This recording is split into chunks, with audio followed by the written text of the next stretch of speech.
Un emprenedor necessita creure en els seus somnis i arriscar-se i intentar convertir-los en realitat. Per tant, prendre riscos, en primer lloc.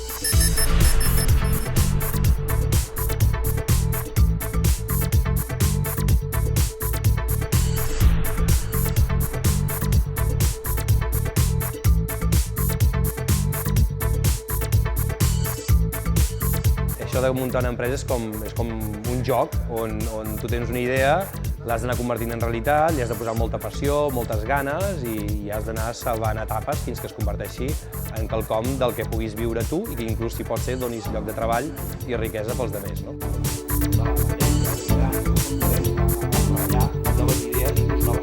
Està molt lluny del Silicon Valley, està a l'altra punta del món, però bueno, és qüestió d'anar-hi.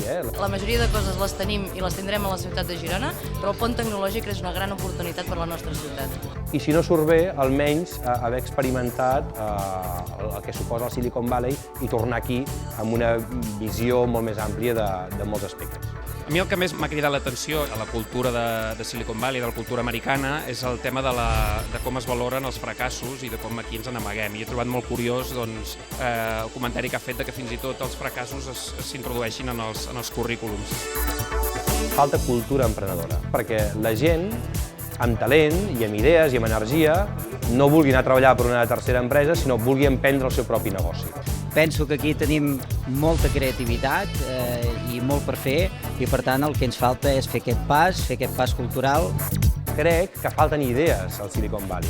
Crec molt en la fórmula de combinar idees catalanes, creativitat catalana, amb tecnologia i maquinària de negoci americana.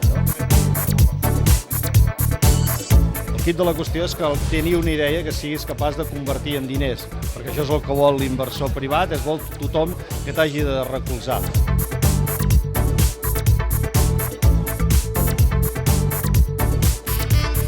Avui hem parlat molt del Silicon Valley i Girona té molts dels components del Silicon Valley, en termes de qualitat de vida, en termes d'universitat, en temes de talent, hi ha gent extraordinària i gent molt creativa, i fins i tot hi ha diners, i hi ha gent que podria invertir en emprenedors.